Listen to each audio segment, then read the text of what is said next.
Hey there YouTube, this is Vargas XX78 with part 2 of my comic book pickups. Like I mentioned, I still haven't been, I'm recording on an iPad, so I don't know what's going on. I have an authorized longer time limit, but when I upload through the iPad it gets restricted again to 15 minutes, so sorry about these two parters, but here's part 2. And to continue on the comic book pickups, I have Uncanny Avengers issue 12. Things are not going as Kang planned they would go. The Apocalypse twins have overseen what he thought they were going to do, and they're unraveling his future. Everything that he had built is being destroyed. So things got out of hand for Kang, and this opens up a whole new thing of possibility of, between the Apocalypse twins, what's going on with the Uncanny Avengers and Kang himself. So I'm really interested in seeing how they follow up this this whole thing that they're building up to. Picked up Uncanny X-Men issue 12, which is part 4 of Battle of the Atom. I'm not picking up X-Men or All New X-Men, so I'm missing a good chunk of this crossover. But so far things are escalating to a very, very weird thing. They finally decided to send the past X-Men to the past, but now they're also introducing a plot with the future X-Men. So yeah, things are really messed up, but again, it's written by Michael Bendis, so it shouldn't surprise me that much. Picked up Artifacts issue 31. Still digging Artifacts. The artwork's actually gotten a little better. There was a couple of guest artists there that I wasn't really happy with, but still building between the foundations of this new Top Cow universe. So yeah, I'll still pick up Artifacts, and also picked up some Wolverine back issues that I was happy about. Picked up Wolverine number 5. Which is so far my oldest Wolverine comic book. This is from Vol.1. I'm only missing like 20 books to complete it, the Vol.1 series, and I'm really happy to find this because I got these really cheap. 2 of them my girlfriend got for me, and the other 2 I paid for myself. So I'm really happy to get these older Wolverine issues because they still command a pretty penny. But this is issue 5. Picked up issue 18, which is really awesome because this completes a gap that I had. When an adventure that Wolverine has with this drug dealer that grew a drug in a plantation that was home to an ancient celestial threat called Spore.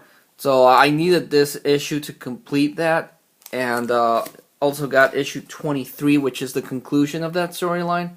So I'm only missing issue 22, and I'll complete that gap that I had.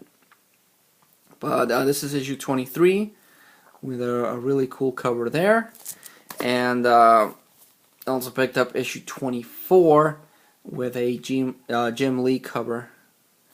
So I'm still missing 1 to 4, then 7 to 17, plus issue 27 and issue 35, and I'll complete my Wolverine Volume 1 collection. So really happy to find these issues, because again, older Wolverine issues still command a pretty penny, and I got these for like $2, so that was really awesome. Also picked up Savage Wolverine issue 8. Which concludes the team up with Elektra and Kingpin and the Hand. The artwork is really cool. I'm glad to see Joe Madureira not miss his beat. He still does amazing artwork. He's a very inconsistent artist, and he takes too freaking long. But still, his artwork is really awesome, and I really like this for the art. I hope he does more stuff, more continuous stuff. But yeah, this issue, this is a 3-issue storyline, and this was actually pretty awesome. So You can pick up those 3 issues just for the artwork. It was cool. Picked up Savage Wolverine issue 9. The artwork was pretty cool. The story's interesting. They send Wolverine into someone sends Wolverine into this uncharted planet to resolve something. And Savage Wolverine is basically just a team up book. It doesn't appear to be in continuity. It's like its own thing. But because here he has his healing factor, and in the main Wolverine's comic book he doesn't have his healing factor. So I'm not really happy with what they're doing with the main storyline with him not having a healing factor. So at least in this series, you get fresh stories, different creative team, and he still has the healing factor. So I'm gonna keep Savage Wolverine for a while longer. Picked up Wolverine and the X-Men. This is chapter 5, where the Uncanny X-Men, the Future X-Men, and the School X-Men try to figure out this whole thing, and again, realizing there's a freaky threat from the future. This deals with a lot of... This one is at least better written because it's by Jason Aaron. The artwork's pretty cool. But again, I'm missing a good chunk of the storyline because I'm not picking up the other X-Men books. I might pick up for the second round, the remaining rounds on the crossover, and it's going to conclude on another one-shot. So it does promise to change up the status quo. I don't know in what specific way it's going to do that, or if it's going to be an improvement or something unbelievably stupid. But I guess everyone will wait and see to see what actually becomes of this Battle for the Atom crossover. It might be good, or it might just really suck. And the last book I pick up is Wonder Woman 23.2. I skipped on the Cheetah book because I was more interested in reading about the Firstborn. This is his origin story. The Firstborn is, as his name implies, the first son of Zeus and Hera. And it chronicles how he was born, how he came to power, and how he was exiled. And so far he was the big threat in the whole thing. And with Wonder Woman now becoming the new goddess of war, Firstborn might still be a big threat to the Wonder Woman storyline for the foreseeable future. So again, I picked it up. It's interesting. If you've been following Wonder Woman, it's at least interesting to see some sort of explanation to why Firstborn is really that big of a threat.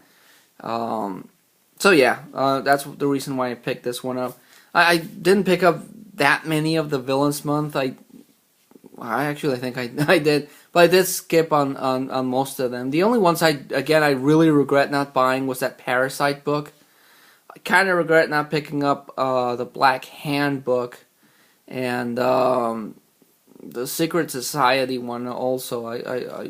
I couldn't afford to pick up those books, and I didn't think they were going to be that cool, but I do regret not buying them. But I'm happy with the ones I got, and again, I paid the extra $1 for the 3D cover. A lot of people skipped on this because it really is just a gimmick, but truth be told, I really like the effect of the 3D. At least it's well done, so I can't complain. But yeah, that was the second part of this collection pickup video.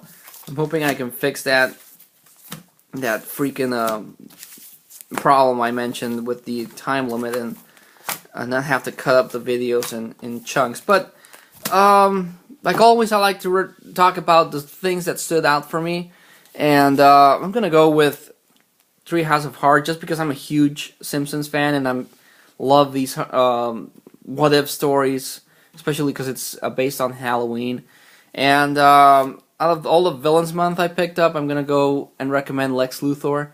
If you have a chance to pick it up again, even if you can't get the 3D cover, at least read the story. Lex Luthor is one of Superman's best baddies, and he's gonna play a big part in the whole Forever Evil thing. So yeah, I would definitely recommend you pick up the Lex Luthor one. So yeah, that was again the pickup video. Hope you guys enjoyed these things. If you can, leave a comment, leave a recommendation. Maybe I missed a Villains Month book that was worth picking up later, or I don't know, another comic book series. Venom is gonna end. I might drop Wolverine and the X-Men, and I'm gonna pick up Green Lantern after the Lights Out thing ends. I'm gonna drop Green Lantern again, but you know, if there's another series that I'm not reading that you might recommend, I'd really appreciate that. But again, thank you so much to anyone that watched this video. Like always, thank you for that. And until I see you again, this is Vargas XX78 signing out.